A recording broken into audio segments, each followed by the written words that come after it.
De nuevo, buenas tardes. Hay algo muy humano en nosotros que se resiste a la autoridad. Como les dije al principio, uno de los pecados más comunes que confiesan los niños y los jóvenes es el desobedecer a sus padres.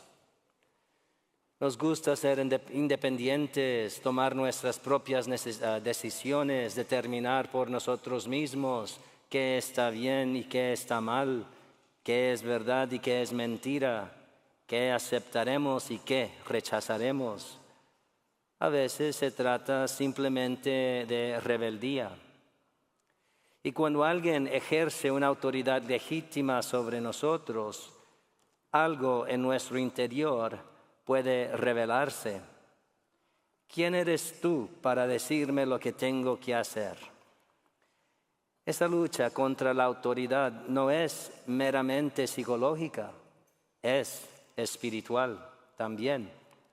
Y las lecturas de hoy abordan directamente este tema.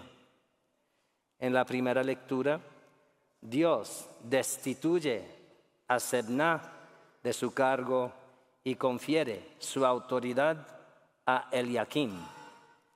Dios pone la llave de la casa de David sobre sus hombros y dice: lo que él abra, nadie lo cerrará; lo que él cierre, nadie lo abrirá.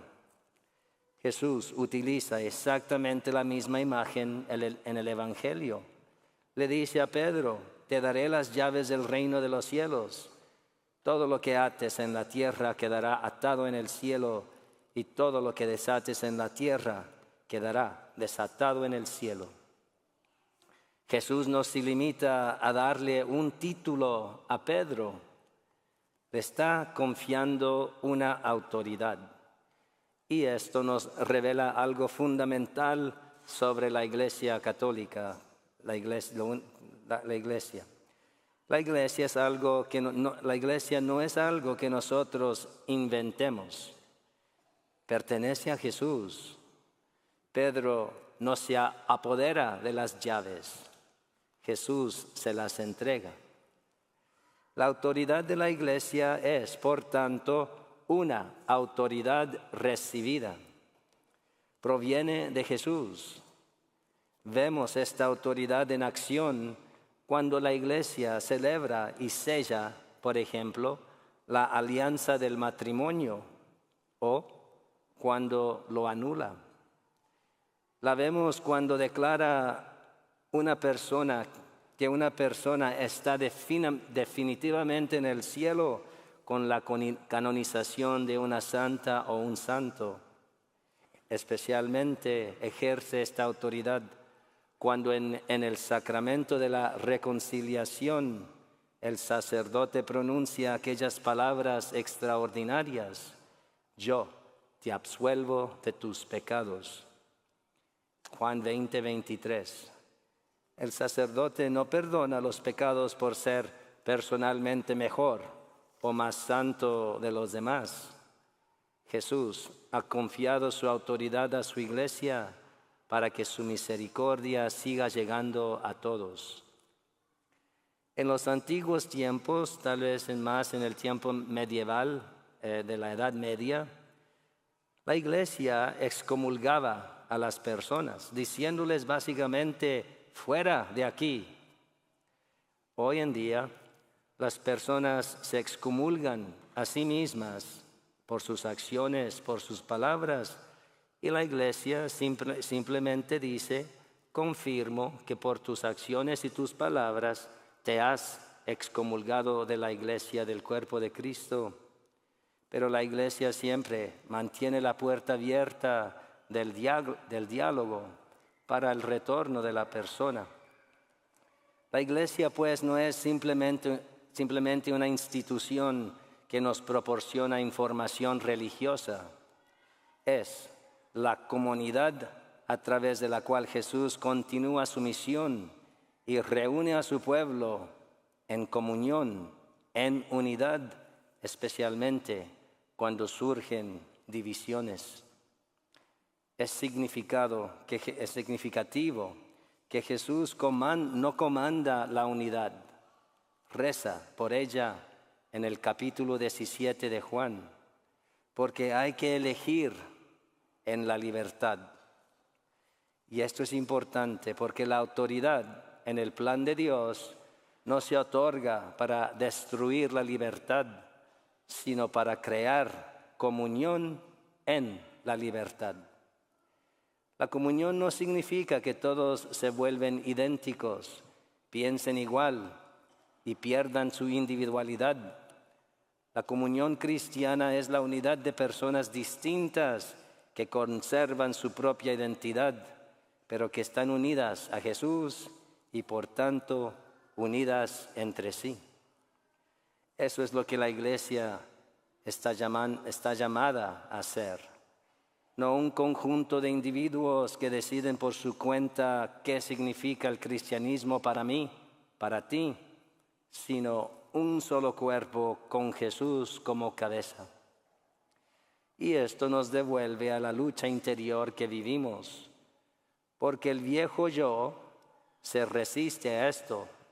Todos saben lo que es el programa de evangelización de la parroquia que acabo de lanzar, que se llama Brazas. ¿Quién la conoce? Brazas. Métanse al día. ¿Cómo se dice? Pónganse al día, sí. Sí, busquen en el internet. Hemos lanzado un programa de evangelización donde cada mes vamos a elegir una escritura de la palabra de Dios y vamos a tratar de vivirla día a día y encontrar momentos para compartir cómo va, luchas, desafíos, logros. Y bien, la palabra de vida de este mes es Efesios 4, 22 a 24.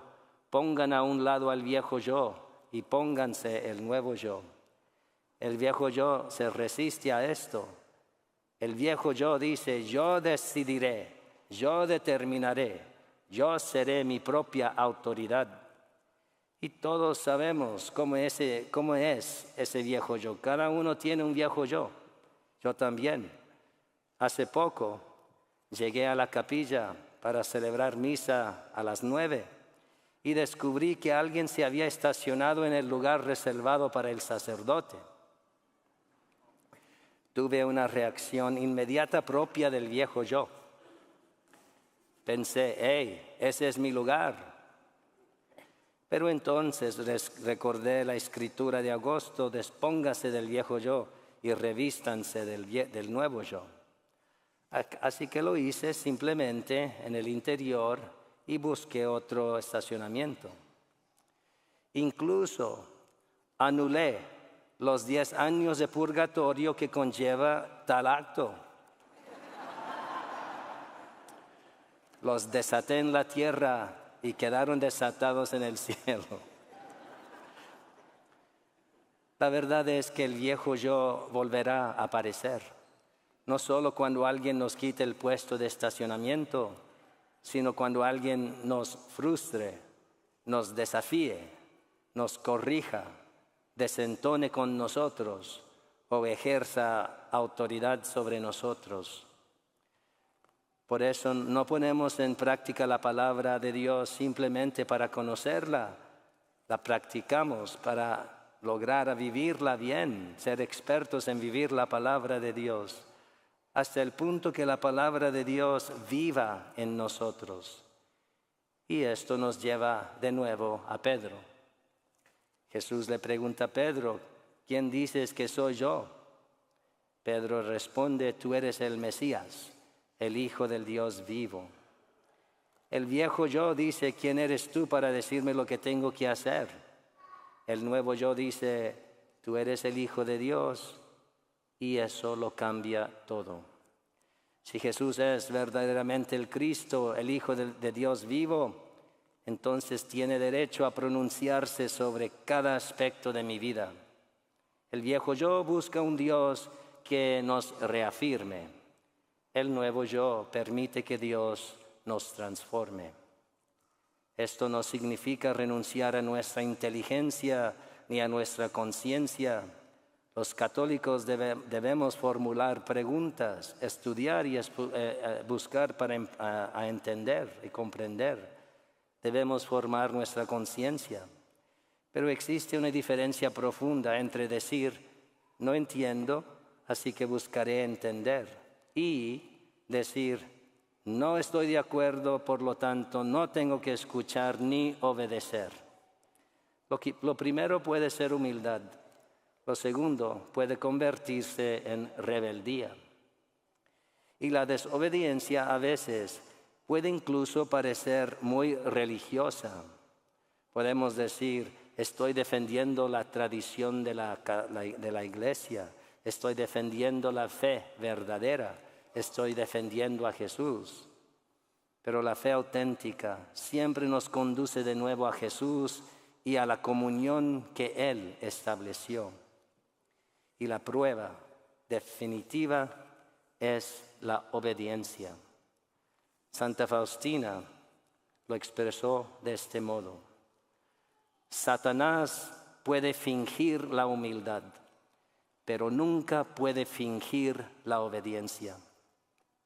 El propósito de la iglesia, el propósito de la autoridad en la iglesia no es la dominación, es el servicio. A los padres de familia se les confiere autoridad sobre sus hijos, no para controlarlos, sino para formarlos y ayudarles a llegar a ser aquello para lo que Dios los creó. A los pastores se les otorga la autoridad no para imponerse sobre los demás, sino para servir al pueblo que pertenece a Jesús, a ustedes. Toda autoridad legítima en la iglesia está, en última instancia, sujeta a Jesús, a la verdad y a la ley del amor. Y para aquellos a quienes se ha confiado la autoridad, padres, maestros, yo mismo, podemos plantearnos una segunda pregunta: ¿sirve mi autoridad al otro o sirve a mi necesidad de control? Porque la autoridad sin amor se convierte en dominación y la obediencia sin amor se transforma en mera conformación o conformidad. En cambio, la autoridad recibida de Jesús y ejercida con amor edifica el cuerpo de Cristo. Así pues, la pregunta no es simplemente ¿estoy obedeciendo? La cuestión más profunda es, ¿quién tiene la última palabra en mi vida? ¿Mis sentimientos, mis preferencias, mis opiniones, la cultura que me rodea? ¿O es Jesús? San Antonio de Padua ruega por nosotros.